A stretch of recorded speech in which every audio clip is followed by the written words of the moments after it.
Hello and welcome back to the Fantasyland Basketball Podcast. I'm your host, Mark Shorten. As promised, today we're going to look at the rookies, the new crop of NBA players coming into the league this year. I'm always a little worried about drafting rookies. There's a lot of hype that goes into them in the off-season and as we approach tip-off and as we approach our drafts.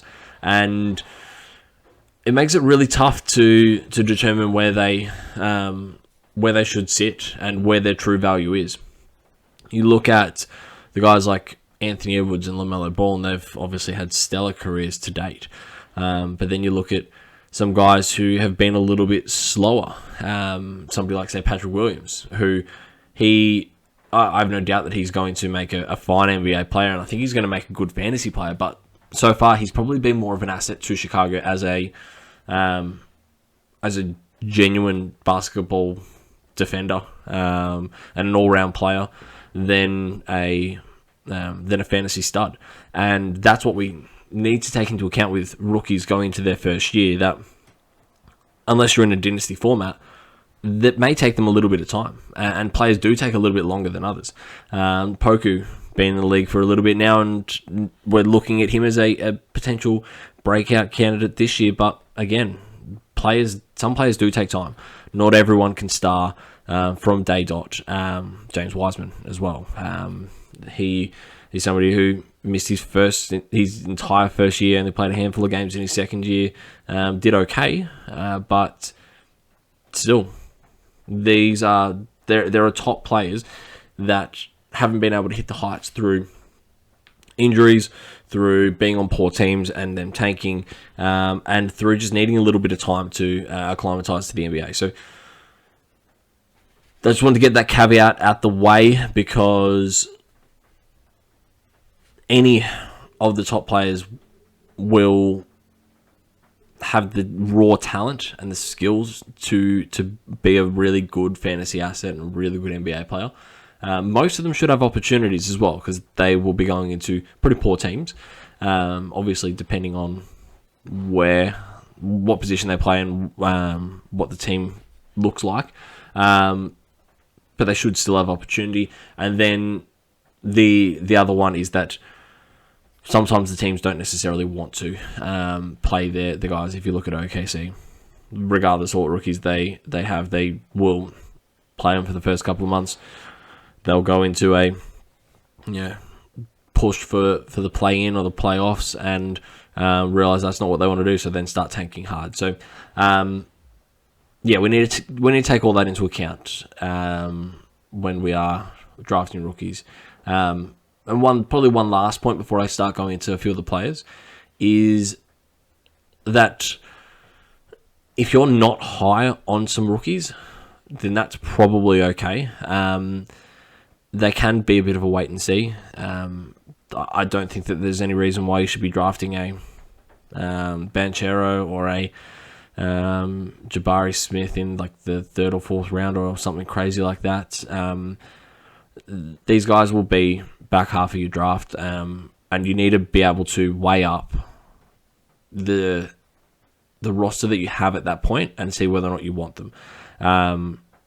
And just know that they're not all going to be amazing, and they will probably hurt you with percentages, and they will probably hurt you with turnovers as well, because that's what rookies do. All right, going into some of the players. So the first one I want to talk about is Keegan Murray. Keegan Murray, he's going to the Kings, which always makes me nervous. The Kings are a bad franchise, and they always make silly decisions. I think they've probably made a good decision with Keegan Murray, but I have been wrong before, will be wrong in the future, and I hope Keegan Murray is not that, but who knows. Summer League, he absolutely starred. He showed why he was a top draft pick, and he showed why the Kings absolutely need somebody at that position. The caveat with that is that it was Summer League. Summer League doesn't always translate across into NBA or into the regular season when you're playing against genuine players. You're playing against Giannis, you're playing against Jokic, you're playing against LeBron. And he's going to have a tough time whenever he comes up against some of those bigger bodies. But Keegan Murray looked great. 23 points and 7 boards per game. Great percentages. And that perfectly aligns with what he did in college as well. And I think that from game one, I think that he will be good. I do think that his percentages will probably take a little bit of a dip. He'll probably have a couple of off games to start off with. All rookies do. But I think the good outweighs the bad here. And he's probably one of the first rookies that I'm going to have off my board. Because I think, opportunities there, rebuilding side, and he does what they need him to do. So I am in on Keegan Murray. Paolo Banchero, I'm not as in on him as I would like to be. I think that the raw skill set is there. It's crazy to think that somebody of his size may be going into a team where he's the best playmaker on the court. And I don't think that they're going to use him as a point guard or a point forward, but it probably shows their lack of competencies at the guard slots with Fultz, Anthony, and Suggs. His athleticism is terrific. He's got a beautiful mid-range jumper. But my biggest concern is, and I will say, Banchero is going to get the minutes, but he's competing with Mo Bamba, Wendell Carter Jr., Jonathan Isaac, Franz Wagner, and now they're bringing in another big. Plus, they re-signed Mo Bamba, and yes, it wasn't to a lot of money or a massive contract, except they still re-signed him. Whenever they knew that they had a top pick and they could be taking a forward there, so as I said, I'm not really in on Banchero. It could come to bite me because, as I said, he's the best player in the draft, really. But it makes it tough with the competition on the court there.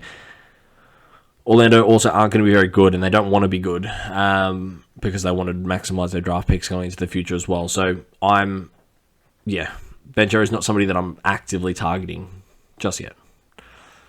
Jaden Ivy, I love this kid. I think that he is going to be an absolute stud. I love his type of game as well. He is unbelievably quick. He has been compared to your Donovan Mitchells and your Anthony Edwards, and he drives well, finishes well, decent shot. He had 17 points, 5 boards, 3 assists, a couple of triples, 1.5 stocks, which I love, and splits of 46 and 74, which, crazy to say, is the splits or the percentages there are probably the worst part of his game, but he's really good. He's going into a really good opportunity. They've got, Cade Cunningham and him, plus a couple of young bigs, Sadiq Bey. I really like Detroit moving forward. The only thing that I would say is that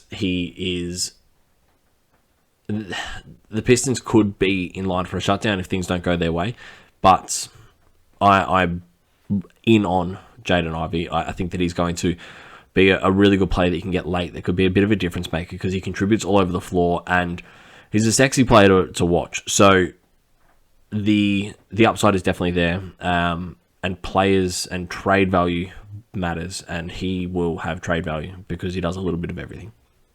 Another Piston that I really like is Jalen Duren.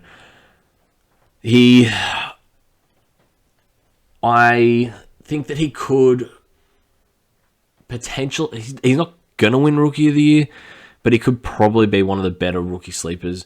Obviously, they took him inside the top 10, so he's still a lottery pick. But I'm not in on Isaiah Stewart as much as they've said that he's the starting center. He was super disappointing last year. I do think that he's probably better served to be a backup. He's undersized, doesn't swat the ball all that well.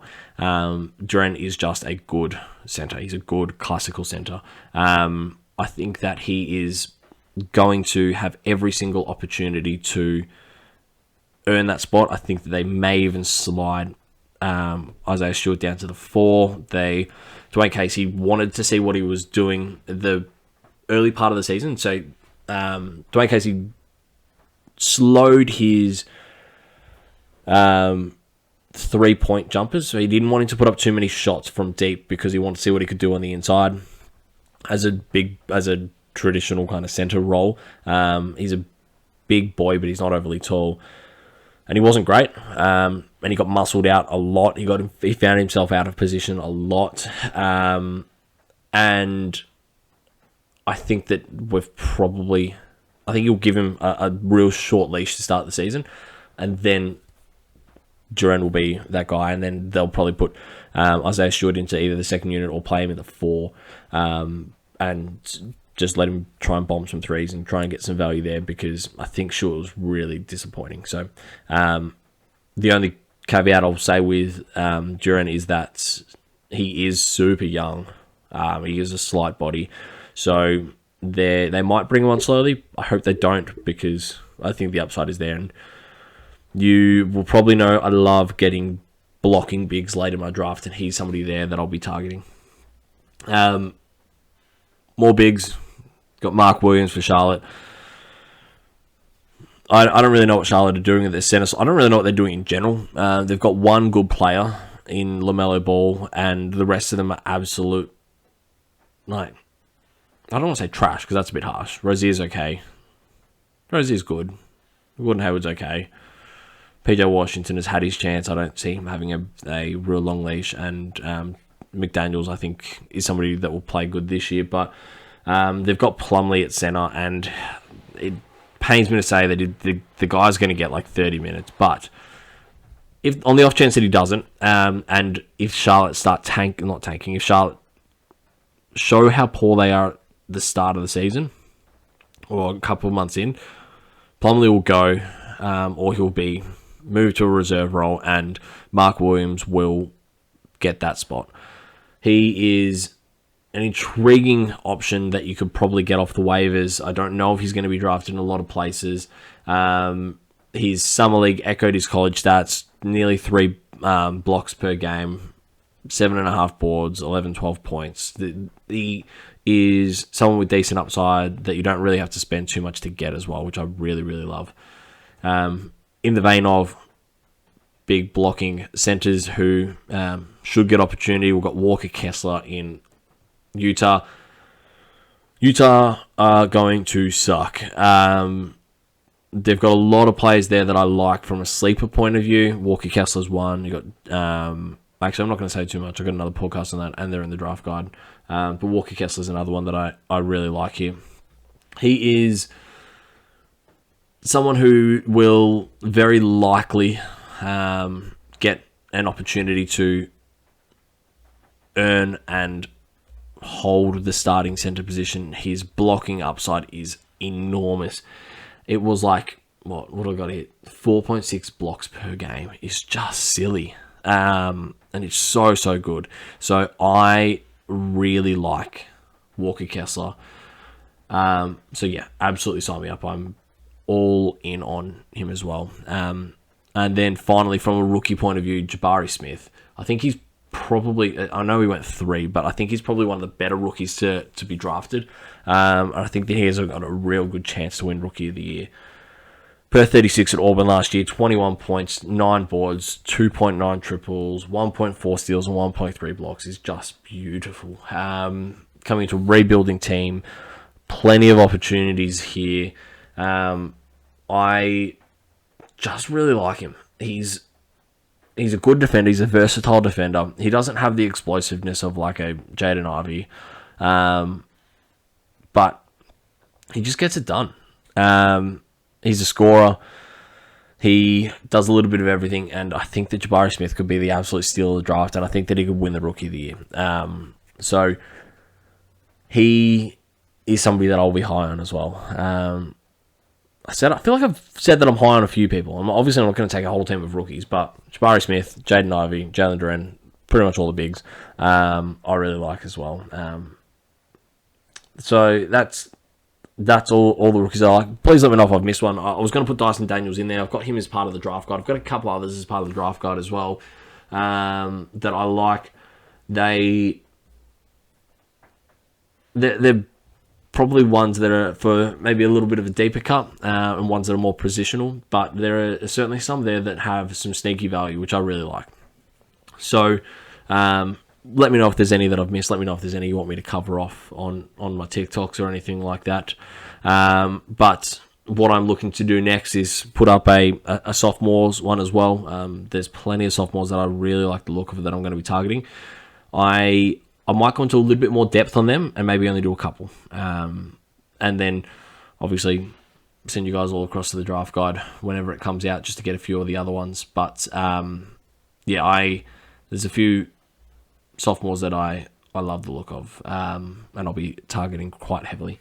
And then another podcast that I've got coming up in a couple of weeks is my top 20, which I've been doing my top 200, tinkering it, looking at it. I think that the first couple of rounds go really deep this year. We've got a lot of guys coming back from, some veterans coming back from pretty serious injuries. And there is a chance that you can get and pair up Kawhi Leonard and Embiid or something like that, or even Jokic and Darius Garland or something like that are two players that I like. But again, I don't want to go over too much. I feel like I spoil a lot of my future content just by getting carried away and rambling into the microphone here. But keen to hear what your thoughts are. Keen to hear if there's anybody you think that I've missed. But until next time, thank you again for listening. Don't forget to rate and subscribe.